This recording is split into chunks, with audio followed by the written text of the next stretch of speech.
Hello and welcome to March 23rd's class, Visual Texts and Affect Theory. Today we're going to talk about how to read visual texts. And this may sound like a weird phrase. We read books. We don't read visual texts. We look at them.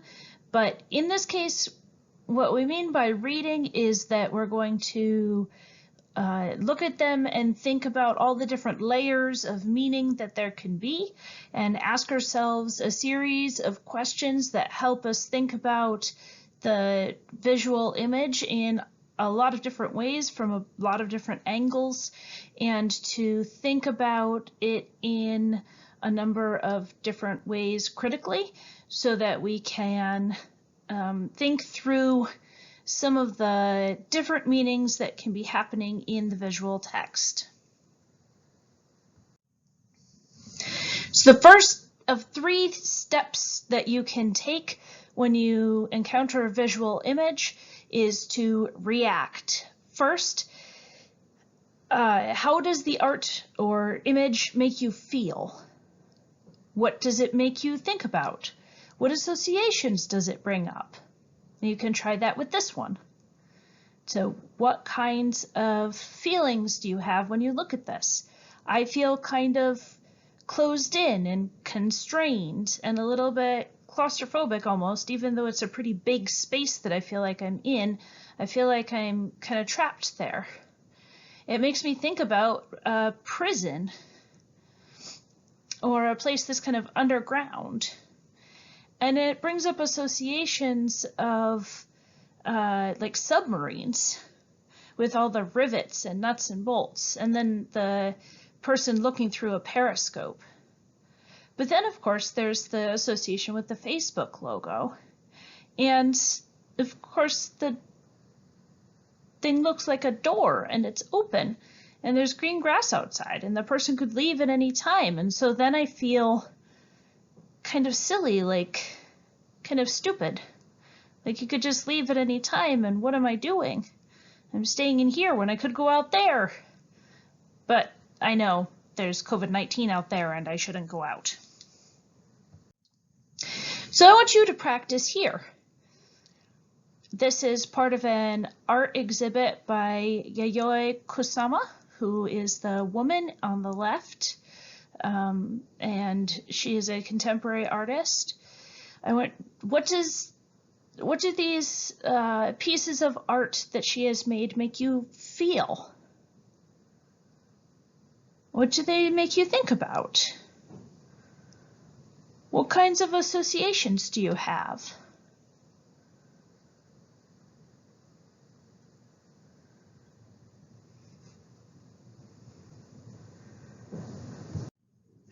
The second step is to observe. And here we're going to get a little bit more technical. How are the elements of the image arranged? And by elements, we really just mean the parts of it. So in this image, we have the main elements of the top of the tree, the trunk of the tree, and the 2 figures. And we can see that they are arranged so that the top of the tree is in the top half of the image, the bottom half of the tree is in the bottom half of the image. The 2 figures are near the top and near the bottom of the image. But the figure at the top still seems to be dominating the image, and the figure at the bottom seems to not have very much control over the image, or very much of the image belong to them. The figure at the top seems to have a lot more control over the image, partially because the top of the tree is much larger than the bottom of the tree, right? It's taking up a lot more of the space. We can look at what colors are used. We have much warmer colors at the top, nice and red, getting very sunburnt up there. The green is very fresh and vibrant and healthy. And then at the bottom, we have just browns. And it doesn't look like very much fresh and healthy stuff is happening down there, right? What shapes are used? Again, we've got nice round shapes at the top, very comfortable, very full. And at the bottom we have thin, lean shapes, very stick-like. What parts are emphasized? What's downplayed? Well, we have the roundness and the fullness and the excess emphasized at the top, and the narrowness and the meagerness and the lack emphasized at the bottom, right? So we are observing what things the artist has done to create the relationships in this image. Just by looking at the formal elements, the way that they have employed arrangement, color, shape, and emphasis to create a particular set of relationships within the image. So here's another piece by Yayoi Kusama again. This one was on display at the Hirshhorn Museum of Contemporary Art, which is part of the Smithsonian on the National Mall in Washington, D.C. I never got to see it myself because tickets always sold out within like 8 seconds every time they went on sale, but it was apparently magnificent. So let's practice this. Observe. Look at the arrangement.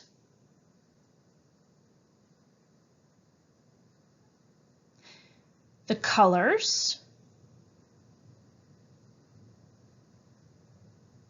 The shapes.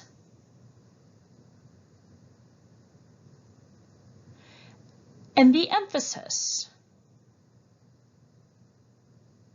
What do these do to create the particular relationships in the artwork?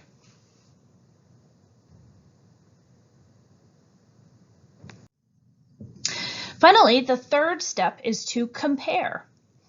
Look at what symbols are used and what they usually mean.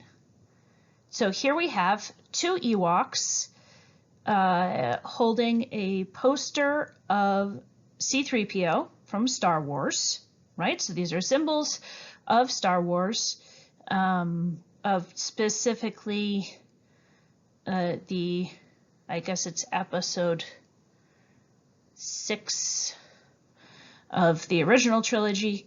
But they are also wearing white hoods and ties. The Ewoks wore kind of hoods like this. They were generally the only clothes that they wore, but that they're white and have ties attached make them look perhaps like they are part of the Church of Jesus Christ of Latter-day Saints. They are carrying a black briefcase and what appears to be perhaps a Bible. And the poster of C-3PO says "Awake" at the top. They're standing on a doorstep and they're in a pair. And so it looks like perhaps they are proselytizing their religion of C-3PO. And in the 6th episode of Star Wars, they famously think that C-3PO is a god and start a religion surrounding him. And so this is a play on that and also on the practice of LDS folk of serving a mission, of going out and evangelizing about their religion to others when they are in their 20s or teens. So we have cultural norms of LDS and Star Wars here, but they're mixed together. And so it makes us think about both of them in different ways, which kind of challenges our conceptions of both of them. But it's not quite what we would consider art to be, right? Like if I showed this to you and I said, hey, I saw this in the Metropolitan Museum of Art, you'd be like, really? Maybe you'd be like, awesome. But still, it is not what we usually think of when we think of art, right? This doesn't really fit cultural norms for what art is. And yet it took quite a lot of artistic technique to create. And so why isn't it art? Or is it art? What is and what is not art? What are our cultural norms about that? I think that this can challenge what we think art is. It can also not really fit our cultural norms for what art is. And it depends on what cultural norms we're talking about. All right, so let's practice again. This is a vase.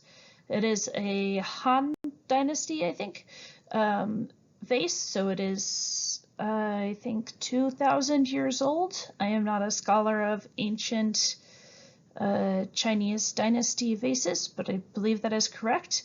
And a Chinese artist named Ai Weiwei painted using acrylic paint, the Coca-Cola logo on it. So compare. What symbols do you see here? What cultural norms are drawn on? How does it challenge culture? Is this art?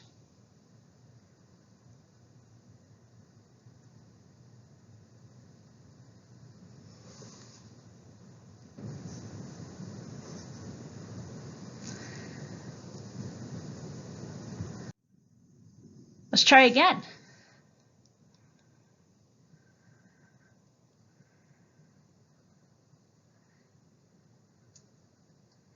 This is Ai Weiwei again, dropping a 2,000-year-old ceremonial Han Dynasty urn worth millions of dollars.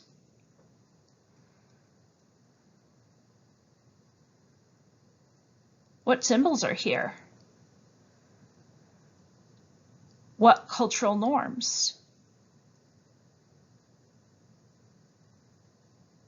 What challenges to culture? Is this art?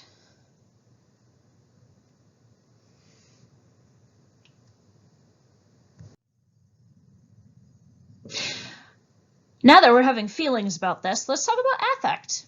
Affect theory is theory about feelings. How does that make you feel? And remember, it's for posterity, so be honest. How would you feel walking beneath this sculpture?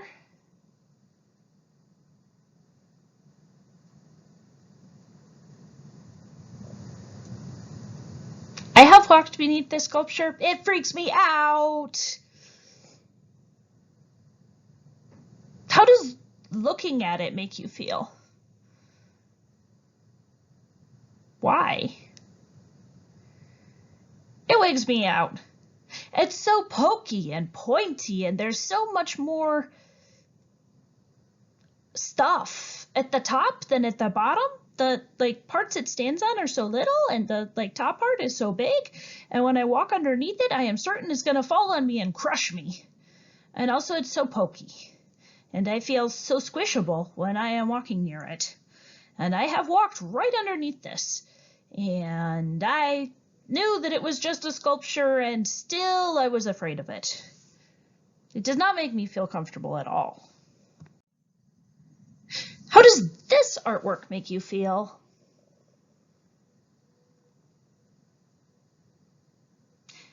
It makes me feel curious and happy and peaceful and hopeful. Because, it's just a cute snail looking at its reflection in a bubble, and there are all these, very cheerful round colors in the background, and swirly patterns, and it's just nice.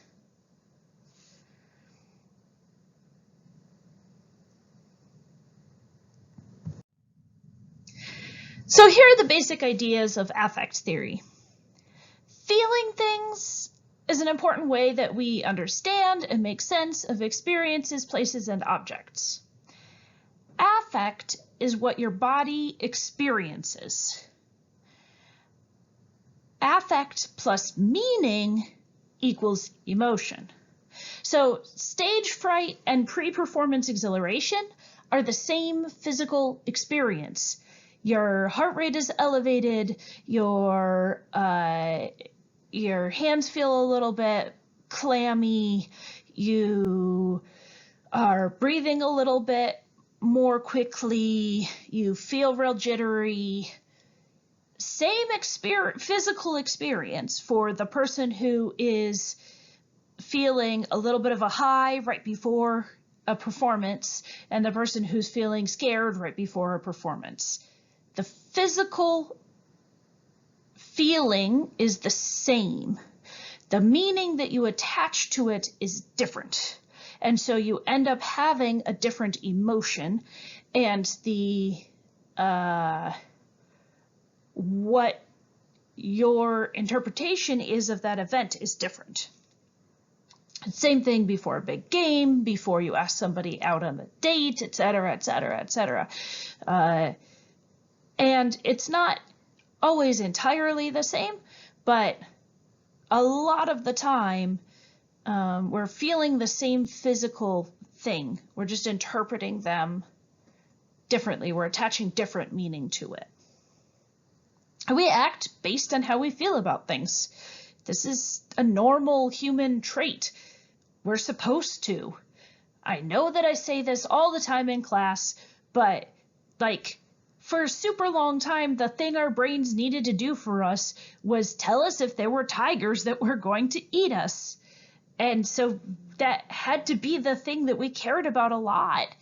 And if we feel scared because we saw something move out of the corner of our eye and we jump out of the way, we don't get eaten. This is good, right? We have to make decisions, we have to move, and we have to care about things based on how we feel. And this is normal, and this matters. And we can't always be rational all the time. When people are rational all the time, we get Hitler, and we don't want that to keep happening to us. I can explain that more later, but remember back to Fisher's rational world paradigm versus narrative world paradigm, right? That if you only make decisions based on what is the most economical way to do things, you don't get compassion, and you don't get a world that treats people fairly or kindly. So it matters that we make decisions based on affect. This is a thing that we should be caring about. But we also want to take it carefully, because we don't want to only make decisions based on our feelings. All right, is this a good, excited dog or a bad, aggressive dog? What do you think? Good dog or bad dog? Good dog! Yay! Now, your reaction to that probably was a little bit influenced by that red X, but also maybe somewhat influenced by your own experiences with dogs. If you've had mostly positive experiences with dogs, you probably were like, oh, it's a good dog. Whereas if you've had mostly negative experiences with dogs, you're probably like, oh, it's probably a bad dog, right? We learn based on our past experiences. All right, how does this artwork make you feel? The one on the right here, the kind of smaller one, is part of the permanent display at Tate Modern Museum of Art in London. And it's, I don't know, 8 feet tall or so. And it's balanced by only the 2 points on the far right there, in the corner. Like 2 inches of it touch a wall. And that's all that touches a wall. And then the bottom part touches the floor. And like, My structural engineer brother, whose job is to make sure that skyscrapers won't fall down, he says it's stable, but my body does not believe him. I have been to this exhibit 6 or 7 times, and I have never been able to stand on the same side of the room as this sculpture.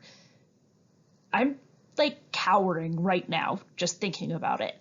It makes me wig out. And this is exactly the kind of sculpture that Richard Serra specializes in. He tries to make us wig out. He builds these giant steel structures that look like they should not be able to stand up and that they're going to collapse and smoosh you at any moment. And then he puts them in museums and dares you to look at them. I kind of love it and kind of hate it.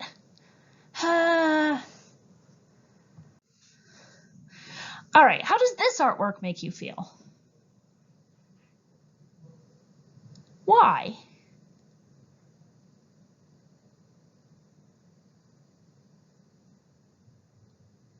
This one makes me feel chill and like happy, but like a Saturday afternoon kind of chill and happy.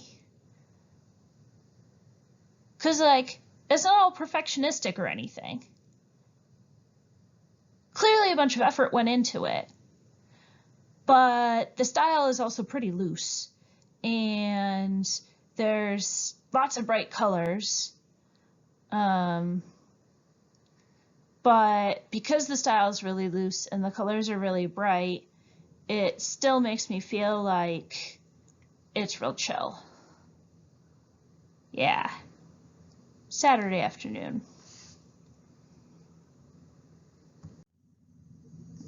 All right.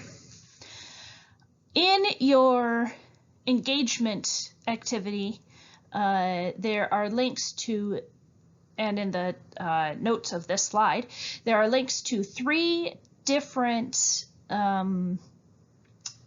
campaign advertisements. The first is a very famous ad called Daisy, which was run by Johnson. And the second is called Bear in the Woods. It was run by Ronald Reagan. The third is called Big Dog, and it was run by Ron Paul. Daisy is set in the, well, you'll be able to tell it was set in the time of the Cold War between the United States and Russia, and the premise, I'm not going to give it away too much, but you'll be able to tell what the affect is, I think, pretty easily there. Bear in the Woods is also set during the Cold War between the United States and Russia, and that's the context that you need to understand that ad. Ron Paul, this ad is from the 2012 presidential election. Ron Paul, who is Rand Paul's father, was running against, who ran in 2012? Oh, Obama's second term. Nope, that's not right. 2012. No, that is right. Ron Paul was running against Obama's second term. So this is the main commercial that he made to try to run against Obama. So watch 2 of these 3 and see what affective response you have, and if this affective response sways your vote or would make you vote for or against this person. And note it in your engagement sheet. All right, finally, don't forget to read the textbook chapter 12, News and Information, before next class, and don't touch anybody else's face. I'll see you next time.